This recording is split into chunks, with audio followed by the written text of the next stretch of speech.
আসসালামু আলাইকুম এভরিওয়ান। প্রিয় মানুষের অবহেলা গল্পের 5 নম্বর পার্ট। আজ আমি আর রাইমা একসাথে হেঁটে কলেজের দিকে যাচ্ছি, আর সকলের নজর আমাদের দিকে। আর কলেজের কেউ আমাকে চিনে না, কারণ আমি নওরিনকে দিয়ে আবার চলে যেতাম তাই। এরপর আমি আর রাইমা ওদের ক্যাম্পাসে গিয়ে বসলাম। আমরা কথা বলতেছি, তখনই নওরিন এসে বলে, কিরে তুই রাইমার সাথে কি করিস? রাইমা বলে, ও আমার সাথে কি করে সেটা ওকে জিজ্ঞাসা না করে আমার থেকে জেনে নি। শোন, ও আমার বেস্ট ফ্রেন্ড হয়। নওরিন বলে, কি? ওর মতো একটা ছোট লোক তোর বেস্ট ফ্রেন্ড? ওর মতো মূর্খের আমাদের ক্যাম্পাসে নিয়ে আসছিস? ওর মতো মূর্খকে আমাদের ক্যাম্পাসে নিয়ে আসছিস? তোর কি লজ্জা করে না? এরপর রাইমা বলতে শুরু করলো, ও আমার বেস্ট ফ্রেন্ড হয় তোর কি? তোর সমস্যা কোথায়? তোর মতো অহংকারী মেয়েরা তো এটাই ভাবতে পারিস যে গরিবরা মানুষ না, ওদের সাথে যা ইচ্ছা তাই করিস তোরা, কিন্তু সবাইকে নিজের মতো মনে করিস না। নরিন বলল, কি তোর সাহস হয় কি করে? তুই এই ছোট লোকটার জন্য তুই আমাকে অপমান করছিস? ও তোকে কি এমন জাদু করলো রে? রাইমা বলল, হ্যাঁ আমাকে জাদু করছে, তবে কোনো মন্ত্র দিয়ে নয়, ওর সহজ সরল মনটা দিয়ে, বুঝলি?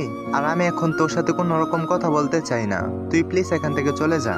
নওরিন বলল, চলে যাচ্ছি, আর আজকের পর থেকে তুই আমার সাথে কোনো রকম কথা বলতে আসবি না। যতদিন পর্যন্ত না ওই ছোট লোকটাকে ছাড়তে পারবি, ততদিন পর্যন্ত আমার সাথে কোনো রকম কথা বলবি না।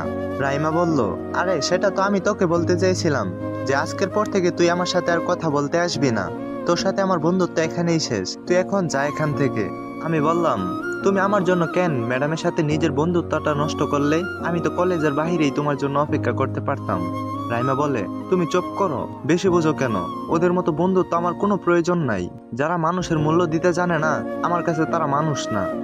আমি বললাম, সত্যি তোমার মতো বন্ধু যদি সবাই পেত, তাহলে হয়তো দুনিয়ার কোনো মানুষ আজ অবহেলিত থাকতো না।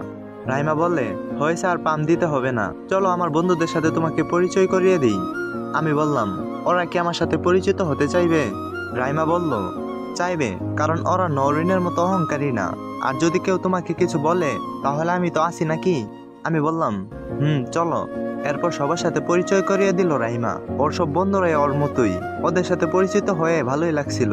বললাম না, ওরা খুবই ভালো, সবাই তোমাকে বন্ধুর মতোই ভাববে। চলো আজ আমরা একটু ঘুরে আসি কোথাও থেকে। আমি বললাম, আচ্ছা চলো। এরপর আমরা কিছুক্ষণ ঘোরাঘুরি করে বাড়ি চলে যাই। আমি এখন ওদের বাড়িতেই থাকি, একটা গেস্ট রুমে। ওর বাবা মা আমাকে খুবই ভালোবাসেন, তাদের ছেলে নেই, তাই তারা আমাকে নিজের ছেলের মতোই ভাবে। তাদের মতো মানুষ খুবই সংকট আমাদের এই রঙিন শহরে। আজ আবার রাইমার সাথে কলেজ যাচ্ছি।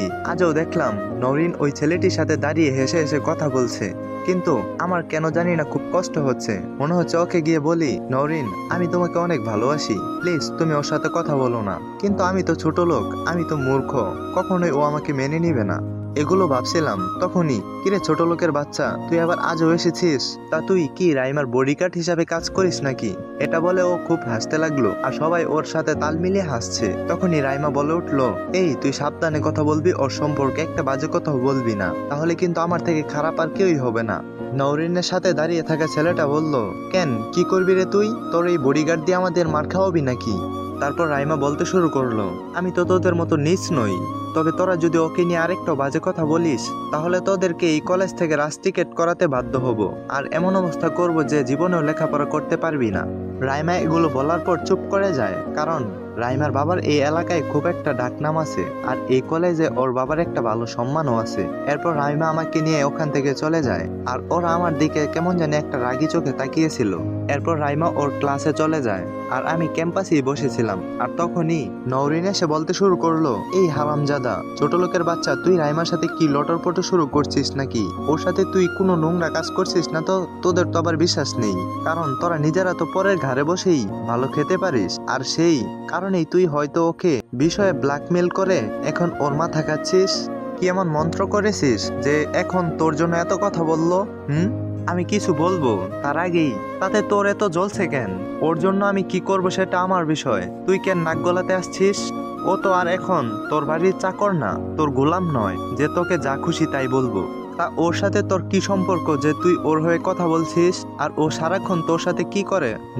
ও আমার সাথে কি করে সেটা তোকে বলতে আমি বাধ্য নই, তবে ও আমার একজন খুব ভালো বন্ধু, তুই এটা জেনে রাখিস। ভবিষ্যতে আর কখনো ওর সাথে আবার খারাপ আচরণ করলে আমার থেকে খারাপ আর কেউই হবে না, এটা তোকে বলে দিলাম। নওরিন বলে, এই ছোট লোকটার জন্য তুই আমাকে এত অপমান করছিস? আমি না তোর বেস্ট ফ্রেন্ড? আর এটা কি একজন বেস্ট ফ্রেন্ডের সাথে তুই ঠিক করছিস? রাইমা বলল, হ্যাঁ তুই আমার বেস্ট ফ্রেন্ড ছিলি, কিন্তু এখন নেই। কারণ জানতে চাস তাই না? কারণ হলো আমি কখনো এরকম একজনকে নিজের বেস্ট ফ্রেন্ড বলতে পারবো না যে মানুষকে সম্মান দিতে পারে না, গরিব বলে তাকে তুচ্ছ করে, সবসময় অপমান করে, বিনা কারণে তাকে বাড়ি থেকে বের করে দেয়। সি, আমার ভাবতেও ঘৃণা লাগছে যে তোর মতো একটা মেয়ের সাথে আমি এতদিন চলেছি। তোর মতো একটা মেয়ে কখনো আমার বেস্ট ফ্রেন্ড ছিল না।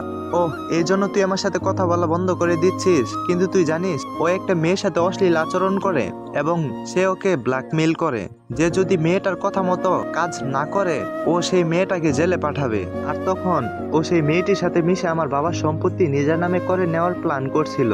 তাই আমি ওকে আমার বাড়ি থেকে বের করে দিই। এখন বল, এখানে আমার ভুলটা কোথায়? তোর ভুল মানে? এখানে তো সব তোরই ভুল। তুই জানিস যে মেয়েটার কথা বলছিস সে মেয়েটাকে? ওই মেয়েটা আর কেউই নয়, ওটা রাইমা। কিছু বলার আগেই আমি বললাম, রাইমা আমি তোমাকে কি বলছিলাম আর তুমি কি করছো? তুমি যদি এই বিষয়টা নিয়ে এখানে আরো আলোচনা করো তাহলে আমি তোমাদের এখান থেকে চলে যেতে বাধ্য হব। রাইমা বলে, কিন্তু ফারহান তোমার নামে যা খুশি তাই বলছে, এটা তো ওর ভুল, সেটা তো আমাদের ভাঙানো দরকার। না রাইমা, ওর ভুল ভাঙানোর কোনো প্রয়োজন নেই, চলো এখান থেকে। এটা বলেই আমি রাইমাকে নিয়ে ওখান থেকে চলে আসলাম।